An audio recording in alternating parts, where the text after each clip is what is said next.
Market রয়েছে তার all time হাইয়ের খুবই কাছে, আর সবাই এখন এক্সপেক্ট করছে যে মার্কেট বোধহয় এখান থেকে আবারও বড় ক্র্যাশ আসতে পারে। কেন ক্র্যাশ আসবে? কারণ গোল্ডের মার্কেট বাড়ছে, এফআইআর সেলিং করছে, সিলভার রিসেন্টলি অল টাইম হাইও লাগিয়ে দিয়েছে। তো এই সমস্ত রিজনের জন্য আবারও চারিদিকে ক্র্যাশ ক্র্যাশ ক্র্যাশ বলা শুরু হয়ে গেছে। যখনই মার্কেট তার অল টাইম হাই আসে বা একটু বাড়তে শুরু করে, ক্র্যাশ বলাটা আমাদের মধ্যে একটা স্বভাবের মধ্যে পরিণত হয়ে গেছে যে ক্র্যাশ আসবে ক্র্যাশ আসবে ক্র্যাশ আসবে। কেন? কারণ এফআইআর লাস্ট 4-5 দিন ধরে সেল করেছে, বড় বড় সেলিংও হয়েছে, তো তার জন্য এই ক্র্যাশের গল্প হচ্ছে। তো আজকের ভিডিওতে আমরা ইনডেপথ অ্যানালাইজ করবো যে মার্কেট আগামী দিনে কীরকম পারফর্ম করতে পারে, আর কোন কোন সেক্টরে অপরচুনিটি রয়েছে। আর গত সপ্তাহে আমি যেই সেক্টরগুলো নিয়ে আলোচনা করেছিলাম সেই সেক্টরে কি আজও অপরচুনিটি রয়েছে, সেই সেক্টর এখন কেমন পারফর্ম করছে, আমরা কি কোনো ফ্রুটফুল রেজাল্ট পেয়েছি গত সপ্তাহ থেকে। তো চলুন আজকের ভিডিওতে সেটা তো ডিসকাস করবোই, আর তার সাথে সাথে যেটা বেস্ট পার্ট, আপনাদের স্টক নিয়েও আলোচনা থাকবে। সেই স্টকগুলো নিয়ে আলোচনা করবো যেগুলো আপনারা গত সপ্তাহের কমেন্টে লিখেছেন এবং দীর্ঘদিন সেই কমেন্টগুলো পাচ্ছে কিংবা কোনো কমেন্টের মধ্যে বেশিরভাগ লাইক পড়েছে। তো আজকে সেই স্টকগুলো নিয়ে ডিসকাস করবো। আর আজকের ভিডিওতে হবে একটু শর্ট অ্যান্ড কুইক, আমরা to the point market discuss করার চেষ্টা করবো। আর এই রকম শর্ট ভিডিও যদি আপনার ভালো লাগে তাহলে অবশ্যই লাইক করে জানাবেন আর কমেন্টেও লিখে জানাবেন। আর আপনারা যদি চান যে আবারও আমি লং ফরম্যাটে ইনডেপথ অ্যানালাইজ করি, তা সেটাও আপনারা কমেন্টে লিখে জানাবেন। আপনাদের ফিডব্যাক নিয়ে আমি আগামী সপ্তাহের ভিডিও নিয়ে আসবো। তো চলুন আজকের ভিডিও শুরু করা যাক। দেখুন, এটা আমি নিফটি 50 ডেইলি চার্ট ওপেন করে নিয়েছি। আপনি যদি লক্ষ্য করেন তাহলে লাস্ট উইকে যেখানে আমরা ডিসকাস করেছিলাম যে এই যে হাইস্ট লেভেলটা রয়েছে, এই হাইস্ট লেভেল থেকে মার্কেটের মধ্যে একটা রিজেকশন দেখেছিলাম। আর লাস্ট উইকে আমরা বলেছিলাম যে এখানে একটা মারুবুজুর মতো ক্যান্ডেল ক্রিয়েট হয়েছে, তো এখানে আমরা একটা রিজেকশন নিয়ে মার্কেটকে নিচে যেতে দেখতে পারি। কিন্তু কত দূর অবধি নিচে যেতে পারে, এই যে ট্রেন্ড লাইনটা আমরা টেনেছিলাম, এই ট্রেন্ড লাইনের মধ্যে একটা সাপোর্ট আমরা দেখতে পারি। তো হলেও ঠিক তাই, এই ট্রেন্ড লাইনের মধ্যে দেখুন মার্কেট গত দিনের সাপোর্ট নিয়েছে, একটা রেড ক্যান্ডেলের মধ্যে সাপোর্ট, তারপর একটা গ্রিন ক্যান্ডেলের সাপোর্ট, দুবার সাপোর্ট নাই। এবং পরে যখন নিউজ আসে যে রেপো রেট কাট করা হয়েছে, তখন মার্কেটের র্যালি দেখুন একটা মারুবুজুর মতো ক্যান্ডেল আবার লাস্ট উইকে আমরা শুক্রবার দিন দেখতে পেলাম। তো 25 BPS এর রেপো রেট কাট করা হয়েছে, যেটা মার্কেটের জন্য চরম পরিমাণে একটা গ্রিন সিগন্যাল। তাহলে আমরা এখানে দেখতে পাচ্ছি কি যে মার্কেট এখানে গ্রিন সিগন্যাল কাটাচ্ছে। আর আমরা যারা লাস্ট উইকে ডিসকাসও করেছিলাম যে মার্কেট যদি এখানে একটু টাইম কারেকশন করে, মানে আলটিমেটলি যদি অল টাইম হাই কাছে এরকম একটু ভোলাটাইল করে তবে যদি ব্রেকআউট দেয়, তাহলে মার্কেটের জন্য সেটা বেটার। কিন্তু চারিদিকে আবার ক্র্যাশের বাতাবরণ কেন চলে আসছে? কারণ আপনি যদি এফআইডিআর অ্যাক্টিভিটি চেক করেন তাহলে দেখতে পাবেন যে লাস্ট আমাদের কাছে 4 ডিসেম্বর অব্দি ডেটা আছে, 5 ডিসেম্বরের এখন অব্দি ডেটা আপডেট হয়নি যখন আমি ভিডিও বানাচ্ছি। তো আমরা লাস্টে দেখুন 3-4 দিন ধরে কন্টিনিউয়াসলি সেলিং, দেখুন 3600 কোটি টাকার সেলিং, 3200 কোটি টাকা সেলিং এবং 1900 কোটি টাকা সেলিং কন্টিনিউয়াসলি হয়েছে। এইদিকে কিন্তু আবার যদি লক্ষ্য করেন তাহলে দেখবেন ডিআইআর বাইং করেছে, সেটা কেউ বলছেই না। সবাই এফআই সেলিং এই নিয়ে চিন্তায় পড়ে আছে। আর কেন চিন্তা হবে না? কারণ আরও একদিকে একটা নেগেটিভ পয়েন্ট কি, যে রুপিস কন্টিনিউয়াসলি ডেপ্রিসিয়েট হচ্ছে, মানে রুপিস দেখুন তার অল টাইম হাই রয়েছে, মানে আলটিমেটলি রুপিসের ভ্যালু ডাউন হচ্ছে। রুপিস মাঝে 90 টাকা হাই লাগিয়ে দিয়েছিল, তো এটাও একটা মার্কেটের জন্য নেগেটিভ সাইন। কিন্তু আলটিমেটলি মার্কেটের টেকনিক্যাল লেভেল কি বলছে? কারণ আমরা গত সপ্তাহ থেকে ইনডেপথ অ্যানালাইজ করেই যাচ্ছি যে লং টার্মের মধ্যে মার্কেটের গ্রোথ স্টোরিকে বজায় রাখে বা টিকিয়ে রাখে তার আর্নিংস। আর আর্নিংস দেখেছি এবার থেকে কন্টিনিউয়াসলি ভালো করতে লেগেছে। এই কোয়ার্টারে যে আর্নিংস হয়েছে সেটা লাস্ট 2-3টে কোয়ার্টার থেকে সব থেকে ভালো আর্নিংস মার্কেট করেছে। তো মার্কেটকে আর্নিংসই ট্রিগার করে, তো তার জন্য কিন্তু মার্কেট এত বাড়ছে। কিন্তু এক্ষেত্রে একটা সিচুয়েশন কি হচ্ছে যে গোল্ডের প্রাইসও কন্টিনিউয়াসলি বাড়ছে। আপনি যদি গোল্ডের প্রাইস দেখেন প্রায় অল টাইম হাইয়ের কাছে গোল্ডের প্রাইস ট্রেড করছে। আর আপনি যদি সিলভারের প্রাইস দেখেন তাহলে দেখবেন সিলভার প্রাইসটা অল টাইম হাইকে পার করে উপরে চলে গেছে। তো আপনাদের মধ্যে অনেকেরই কোয়ারি ছিল যে সিলভার গোল্ডের কথা আমরা বলেছিলাম, সিলভার গোল্ডে আমরা একটা কারেকশন দেখতে পারি যখন এই সব লেভেলে ছিল। তো আমরা কারেকশন কিন্তু দেখেছিলাম। আপনি যদি লক্ষ্য করেন সিলভার তার অল টাইম হাই থেকে প্রায় নিচ অব্দি প্রায় 18% অব্দি কারেক্ট করেছে। তো আমরা একদম কারেক্ট ছিলাম যে কারেকশন ছিল এখানে। তারপরে আবার অল টাইম হাই লাগিয়েছে। এবার ব্যাপার হচ্ছে যে এই রকম ঘটনা আমরা এর আগেও দেখেছি যে মার্কেট ভোলাটাইল হয়ে যায়, যেটা ভাবা হয় সেটা সবসময়ভাবে কাজ করে না। আলটিমেটলি কারেকশন তো হয়েইছে, তো তারপরে আবার অল টাইম হাইও লাগিয়েছে। তো অল টাইম হাই সাস্টেন করবে নাকি এখান থেকে আবার কারেকশন আসবে, এগুলো হচ্ছে দেখার বিষয়। তো একটু ইউনিক সিচুয়েশন হচ্ছে যে ইকুইটি মার্কেটও বাড়ছে, গোল্ডও বাড়ছে, এরকম নর্মালি হয় না। দেখুন, গোল্ড বাড়বে না এটা আমি কখনোই বলিনি।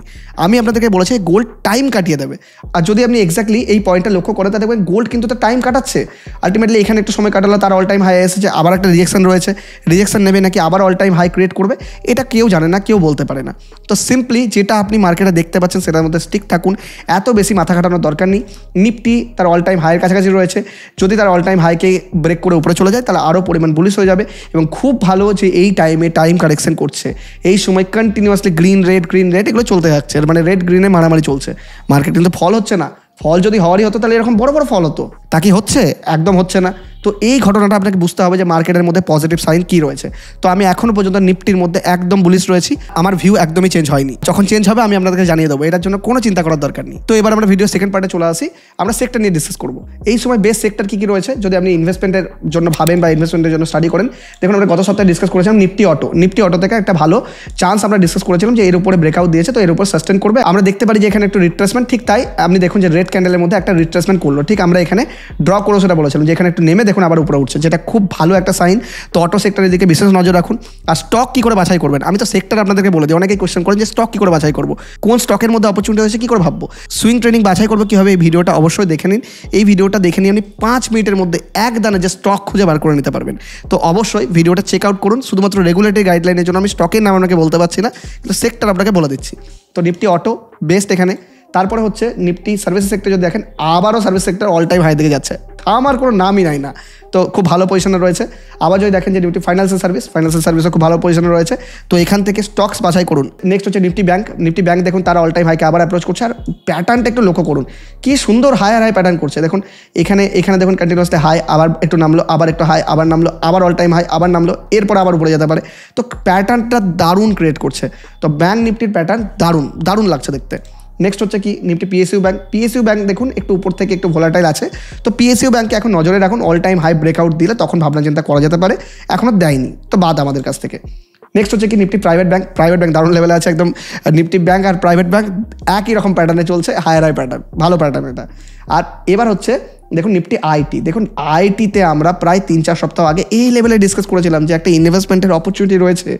আইটির র্যালি দেখুন, সেই লেভেল থেকে আমরা যেখান থেকে ডিসকাস করেছিলাম সেখান থেকে যদি আমরা বিচার করি তাহলে দেখবো এখনো পর্যন্ত প্রায় 14.61% অব্দি আইটি হাই লাগিয়েছিল কত 15%-এর উপরে।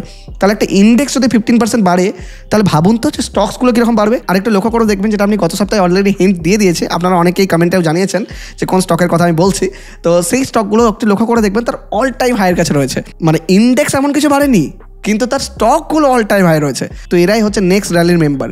অবশ্যই ফোকাসে রাখবেন আইটির মধ্যে যে স্টকগুলো টপে রয়েছে। যারা গেস করতে পারছেন কমেন্টে জানান। আর নেক্সট আমাদের কমোডিটি যদি দেখেন, নিফটি কমোডিটি যদি চেক করেন তাহলে কমোডিটি দেখুন কি সুন্দর একটা কাপ অ্যান্ড হ্যান্ডেল প্যাটার্নের উপর ব্রেকআউট দিয়ে একদম সেম লেভেলে রিট্রেস করছে। তো খুব ভালো একটা পজিশনে রয়েছে। তো কমোডিটি সেকশনও আমরা লং টার্মের জন্য দেখতে পারি, যেরকম আমরা আইটি নিয়ে কথা বলেছিলাম, কমোডিটিতেও আমরা লং টার্ম বলতে পারি, কিন্তু শর্ট টার্ম ট্রেডিংয়ের জন্য একদম নয়। আমি শর্ট টার্ম ট্রেডিংয়ে প্রেফার করছি না। আর নেক্সট হচ্ছে কি নিফটি ফার্মা দেখুন এই প্যাটার্নটা তার কি সুন্দর, দেখুন হায়ার হাই প্যাটার্ন ক্রিয়েট করছে, কন্টিনিউয়াসলি হায়ার হাই প্যাটার্ন। এখানে দেখুন কন্টিনিউয়াসলি কীরকমভাবে হায়ার হাই প্যাটার্ন, আর তার ব্রেকআউট এখানে দিয়েছে, এখানে ট্রেডও করছে। তো বিশেষ নজরে এখন নিফটি ফার্মা। তো আমাদের মেন কোন সেক্টরগুলো হলো একবার ডিসকাস করে দিই। Nifty Auto, Nifty Services sector, Nifty bank, আর নিফটি পিএসইউকে আমি তো বাদ দিতে বললাম আপাতত। আর তারপর হচ্ছে নিফটি প্রাইভেট ব্যাংকও সেম ভালো লেভেলে রয়েছে। আইটি খুব সুন্দরভাবে বাড়ছে। নেক্সট হচ্ছে নিফটি কমোডিটি লং টার্মের জন্য বললাম। আর নিফটি ফার্মা আর সেরকম কোনো সেক্টর আপাতত দেখতে পাচ্ছি না। তো নিফটি ফার্মা পর্যন্ত খুব ভালো লেভেল এখন রয়েছে। তো এই সব সেক্টরে সুইং ট্রেডিংয়ের অপরচুনিটি খুঁজুন। এবার আপনাদের মধ্যে অনেকের কোয়ারি থাকে যে সুইং ট্রেডিংয়ের জন্য বেড়ে যেহেতু গেছে অনেকটা ভয় লাগবে। মনে রাখবেন ডাউন ট্রেন্ডে যেসব স্টক বাড়ে তারা বুল র্যালিতে আরও বেশি বাড়ে। মানে যখন মার্কেট খারাপ থাকে তখন যদি কোনো স্টক বাড়ে তাহলে ইম্যাজিন করুন যে মার্কেট যখন ভালো হবে তখন সেই স্টকের র্যালি কীরকম হবে। তাই বুল র্যালিতে অনেক গাধারাও কিন্তু জেতে, কিন্তু বিয়ার রানে আমাদেরকে বলে দেয় যে কোনটা ঘোড়া। তাই ঘোড়াকে চিহ্নিত করতে হবে। তাই র্যালির পার্ট আপনাকে খুঁজতে হবে। যেখানে ইন্ডেক্স ভালো রিটার্ন দেয়নি কিন্তু স্টক ভালো রিটার্ন দিচ্ছে, সেখানে বুঝতে হবে সেই স্টকের অ্যাকচুয়ালি দম আছে। আর দম কী থেকে আসে? আর্নিংস থেকে আসে। আর্নিংসও ট্র্যাক করতে হবে। তো আশা করছি আমি সেক্টর রিলেটেড ভিউ আপনাকে বোঝাতে পারলাম। আর স্টক কী করে খুঁজতে হবে, ভিডিও অবশ্যই দেখবেন, ভিডিও দেখতে একদম ভুলবেন না। তো এবার আমরা আসছি ভিডিওর মোস্ট অ্যাওয়েটেড পার্ট, যেটা হচ্ছে আপনাদের স্টক নিয়ে আলোচনা, সেই স্টকগুলো যেগুলো আপনারা কমেন্ট করে জানিয়েছিলেন। তো ভিডিওতে এগিয়ে যাওয়ার আগে একটা ছোট্ট রিকোয়েস্ট, যারা এখন অবধি স্টক মার্কেটে নতুন রয়েছেন, মিউচুয়াল ফান্ডের মধ্যে নতুন করে ইনভেস্টমেন্ট করতে চান, আমাদের ডেসক্রিপশন আর পিন কমেন্টের মধ্যে অ্যাঞ্জেল ওয়ানের লিঙ্ক রয়েছে। সেখান থেকে ফ্রিতে জাস্ট লিঙ্কে ক্লিক করবেন, ফ্রিতে অ্যাকাউন্ট ওপেন করে নিন। আমাদের লিঙ্ক থেকে অ্যাকাউন্ট ওপেন করতে একটিও টাকা লাগে না, বরং আমাদের লিঙ্ক থেকে আপনি যদি অ্যাকাউন্ট ওপেন করেন তাহলে ইন ফিউচার আপনার অ্যাকাউন্ট রিলেটেড যদি কোনো প্রবলেম হয় তাহলে বুল অফ বেঙ্গল অফিসিয়াল ইমেল আইডিতে মেল করবেন। আমি পার্সোনালি অ্যাঞ্জেল ওয়ানের টিমের সাথে কথা বলে আপনার প্রবলেম প্রায়োরিটি বেসিসে সলভ করে দেবো। তাই একদমই দেরি করবেন না, একদম ফ্রিতে অ্যাকাউন্ট ওপেন করে নিন। আর অ্যাকাউন্ট ওপেন করে ফেলে রাখবেন না, মিনিমাম 500 টাকা দিয়ে হলেও ইনভেস্টমেন্ট শুরু করুন। তাই ডিসক্রিপশন আর পিন কমেন্টের লিঙ্ক চেক আউট করতে একদম ভুলবেন না। চলুন আমরা চলে যাই ভিডিও ফার্স্ট কমেন্টে। তো মিস্টার রুজ্জামান সরকার বলেছেন যে দীপক নাইট্রাইট এই স্টকটা নিয়ে একটু আলোচনা করবেন। উনি হয়তো স্টকটাকে স্ট্রোক বলে লিখে দিয়েছেন, যাই হোক। তো এই স্টকটা নিয়ে আজকে আমরা আলোচনা করব, দীপক নাইট্রাইট। আপনি যদি চার্ট দেখেন তাহলে আপনি লক্ষ্য করে দেখবেন সেটা জুন 2024-এর পর থেকে কন্টিনিউয়াসলি ফল করছে, কন্টিনিউয়াসলি বাড়তে আর পারছে না, ভোলাটাইল হয়ে গেছে এবং ফলই করছে আলটিমেটলি। তো এটার কারণ কি? আপনি যদি এই স্টকের কোয়ার্টারের রেজাল্টের দিকে চেক করেন তাহলে দেখবেন যে জুন 2024-এ দেখুন, লক্ষ্য করুন 1900 থেকে বাড়তে 2100 গেছে জুন 2024 পর্যন্ত। তারপর থেকে দেখুন 2100 থেকে এমন কিছু গ্রোথ নেই, বরং ডিক গ্রোথ হয়েছে, 1900-তে এসেছে। আর আপনি যদি 22% গ্রোথ পার্সেন্টেজ ধরেন, সেটা কন্টিনিউয়াসলি ফল করেছে, -6% চলে গেছে, 22, 14, -5, 2, -12, ইভেন -6% চলছে, মানে লাস্ট 3-4টে কোয়ার্টার চরম খারাপ পারফরমেন্স দেখিয়েছে। আর আপনি যদি প্রফিট মার্জিনও চেক করেন তাহলে দেখবেন যে মার্চ 2024-এর প্রফিট ছিল 254 কোটি টাকা, সেখান থেকে প্রফিট কমে কত হলো 203, 194, 98, মানে এত কমে গেছে 98, আবার 200 একটু বেড়েছে প্রফিট, আবার 100, 119। তো প্রফিট এমন কিছুই বাড়েনি, তো প্রফিট স্ট্যাগনেন্ট, গ্রোথও স্ট্যাগনেন্ট রয়েছে। আর আমরা জানি যে প্রফিট আর গ্রোথ এই দুটো যদি স্ট্যাগনেন্ট থাকে তাহলে কী অবস্থা হয়, তো সেটা আমরা দেখতে পাচ্ছি। তো আলটিমেটলি গ্রোথ নেই, এই জন্য এরকম প্রবলেম রয়েছে এইসব কোম্পানিতে। আর আপনি যদি আরও ইনডেপথ চেক করেন তাহলে মিন্ট নোটের একটা রিপোর্ট ছিল, সেখানে দেখাচ্ছে কি এই যে EBITDA margin is looked better but was supported by government incentive while the phenolics and advance intermediates segments were still under pressure. তার মানে কি যে এগুলো সাস্টেনেবল নয়, মানে how sustainable to improve is, মানে আলটিমেটলি যেই এবিটটা মানে যেই বিজনেসে তারা গ্রোথ দেখিয়েছে, মানে তারা যে প্রফিট দেখিয়েছে সেটা অ্যাকচুয়ালি গভর্নমেন্ট ইনসেন্টিভ থেকে এসেছে, মানে অ্যাকচুয়াল তারা বিরাট কিছু যে প্রফিট করেছে তাও কিন্তু নয়, ইনসেন্টিভ থেকে প্রফিট। আর নেট প্রফিট যদি লক্ষ্য করেন যে জুন 2025-এও মোটামুটি উইক প্রফিট চলছিল, তাদের উইক কোয়ার্টার চলছিল, আবার দেখুন সেপ্টেম্বর 2025-এও কন্টিনিউয়াসলি রেভিনিউ ডাউন হয়েছে। তো উইক হয়েছে, রিজন কি অনগোয়িং উইক ডিমান্ড, সেরকম ডিমান্ডই নেই, তো ডিমান্ড নেই তাই সেল নেই, আর সেল নেই তাই প্রফিটও নেই। আশা করছি আমি বোঝাতে পারলাম যে কী কারণে এই স্টকটা বাড়ছে না। তো বিভিন্ন রকম আউটার অ্যাক্টিভিটিও রয়েছে, ইনার অ্যাক্টিভিটিও রয়েছে, কিন্তু মেনলি যেটা কারণ যে খুব বেশি প্রফিট এই স্টকটা করছে না, এই কোম্পানি প্রফিটের মধ্যে নেই সেরকম, তো যে কারণে ভোলাটাইল হয়ে গেছে এবং কোম্পানি আলটিমেটলি ডিগ্রোথ করছে। দেখুন গ্রোথ কখন বলে, গ্রোথ যদি এটা এই 1900 থেকে বাড়তে বাড়তে 2900-তে চলে যেত, কিন্তু 1900 থেকে 2022-এ 1900-তে সেল করতো, আবার দেখুন 2025-এ 1900-তে সেল করছে, মানে 3 বছরের মধ্যে 1900-ই রয়েছে। কি গ্রোথ হলো? কিছুই নেই, নেগলেজেবল। তো স্টক প্রাইসেও তাই হলো। তো এবার আসছে আমাদের নেক্সট কমেন্টে। মিস্টার সুজন ভাঙ্গা লিখেছেন যে দাদা ইলেকট্রো স্টিল কাস্টিং নিয়ে বলেন না, আমি আশা ছিলাম যে আপনি কথা দিয়েছিলেন, সত্যি বলছি দাদা 1111টা শেয়ার আছে আমার কাছে, প্রচুর বেশি রেটে কেনা আছে আমার, তো লস হয়ে গেছে ইনি। তো ইনি আমাকে রিকোয়েস্ট করেছিলেন, এর আগেও অনেকবার বলেছিলেন। তো স্যার আমি আপনার কমেন্ট আজকে নিলাম, তো ইনডেপথ আমরা অ্যানালাইজ করবো, প্লিজ মন খারাপ করবেন না। দেখুন ইলেকট্রো স্টিল কাস্টিং এই কোম্পানিটা কী করে, এই কোম্পানিটা is the engage in the business of manufacturing in the ductile iron and pipes, ductile iron fittings and cast iron pipes and produces the supplies of the pig iron. তো mainly iron বিজনেসের মধ্যে রয়েছে, তারা pipes types fitting এইসব করে, ঠিক আছে। তো আলটিমেটলি কারণ এবার ব্যাপার হচ্ছে যেটা মেন ঘটনা কোনো স্টককে বিচার করার সময়, দেখুন স্টক আপনি যখন কেনেন বা সেল করেন তখন এটার পিছনে একটা কারণ হতে হবে, কোনো না কোনো ফান্ডামেন্টাল, কোনো না কোনো টেকনিক্যাল কারণ হতে হবে।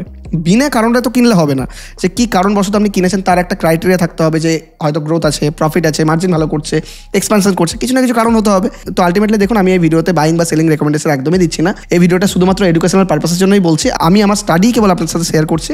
তো ব্যাপার হচ্ছে আপনি যদি এই স্টকটা টেকনিক্যাল চেক করেন তাহলে দেখবেন যে সেপ্টেম্বর 2024-এর পর থেকে এই স্টকটা 70% ডাউন হয়ে গেছে। এবার প্রবলেমটা হচ্ছে কি আমার খুব খারাপ লাগে বলতে, যে অনেক স্টক 70-80% ডাউন হয়ে যায়, তাও মানুষ সেটাকে হোল্ড করে বসে থাকে, যে কেন, যে লং টার্মে কিনেছে।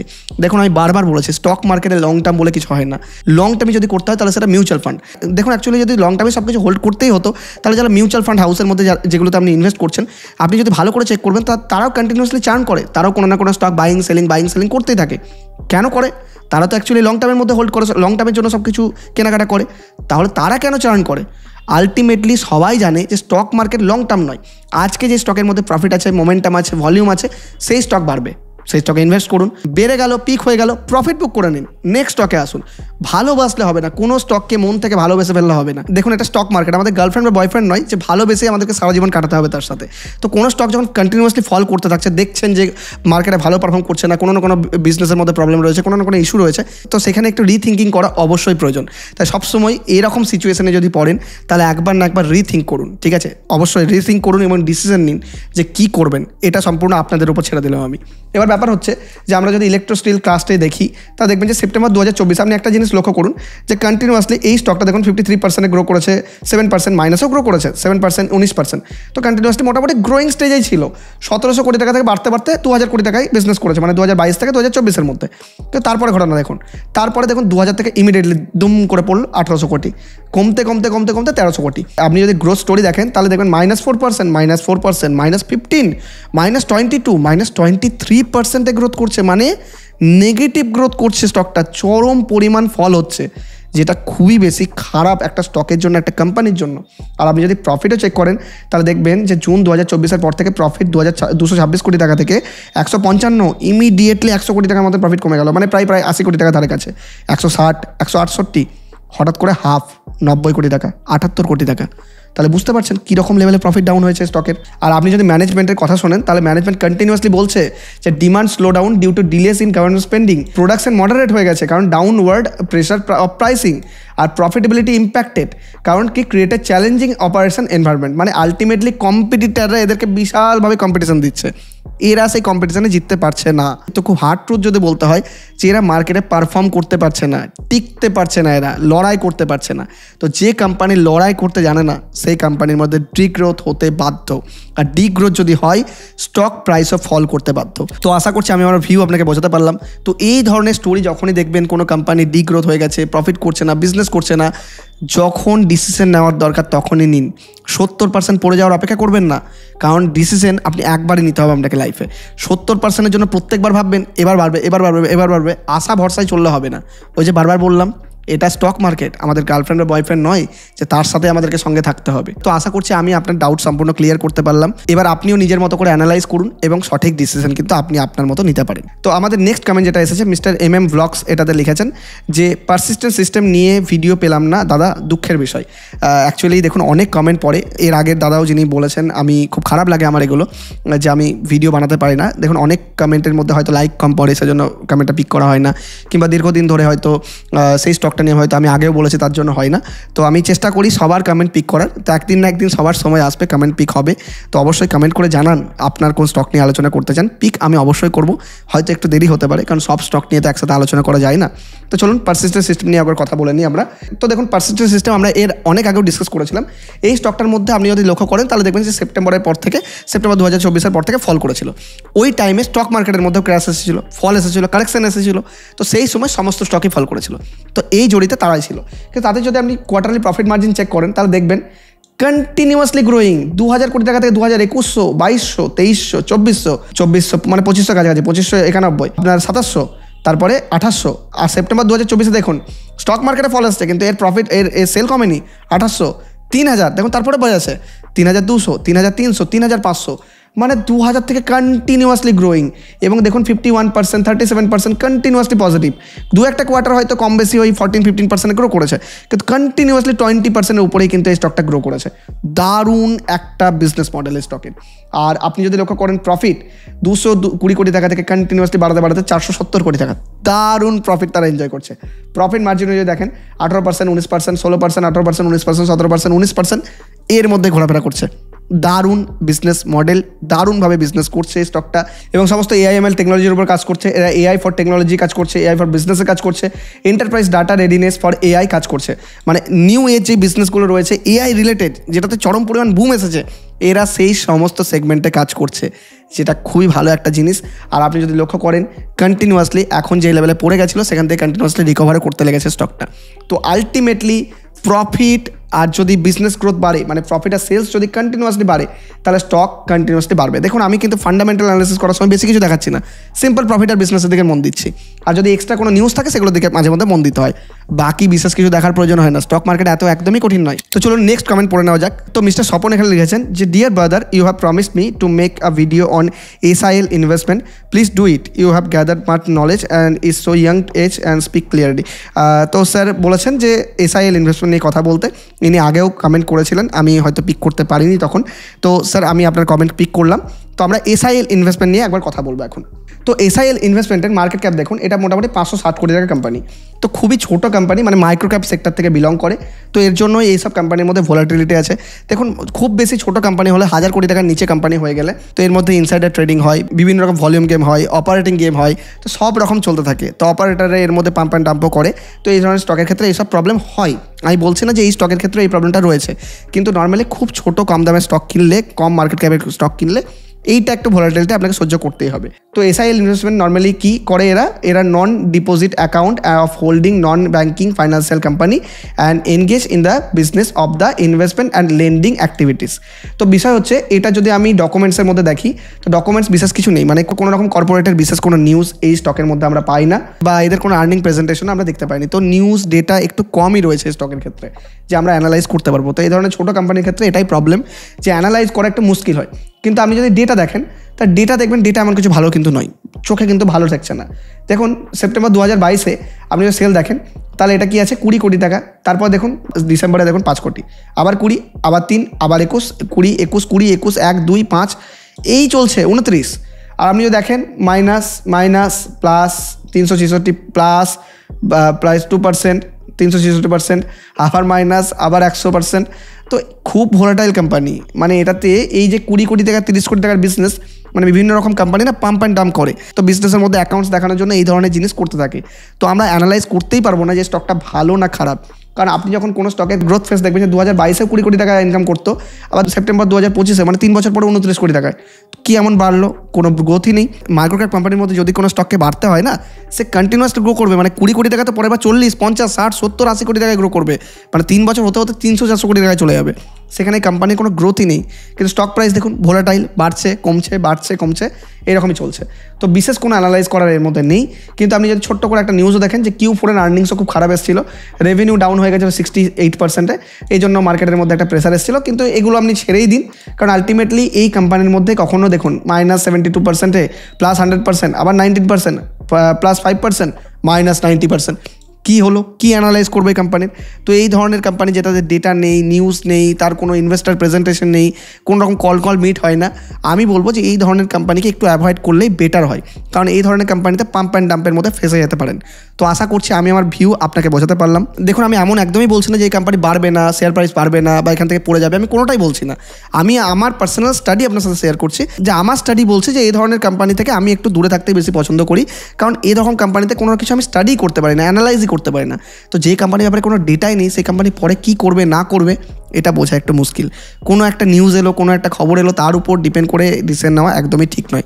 তো আশা করছি আমি আমার ভিউ আপনাকে বোঝাতে পারলাম। আর আজকের ভিডিও ভালো লাগলে অবশ্যই লাইক করতে ভুলবেন না। আজকের ভিডিওতে একদম কুইক রেখেছি, এরকমই যদি কুইক ভিডিও আপনাদের পছন্দ হয় কমেন্টে জানাবেন। আর আপনারা যদি মনে করেন যে না আমি আগের মতোই আবার ওই 30-35 মিনিটের ভিডিও করি, তাহলে সেটাও কিন্তু কমেন্টে জানাবেন। আপনাদের ফিডব্যাক নিয়ে কিন্তু এরপর থেকে আমি ভিডিওকে ইমপ্রুভ করার চেষ্টা করব। আর অবশ্যই ভিডিও ভালো লাগলে একটু সাপোর্ট করবেন, চ্যানেলটি সাবস্ক্রাইব করতে একদম ভুলবেন না। অনেক ধন্যবাদ।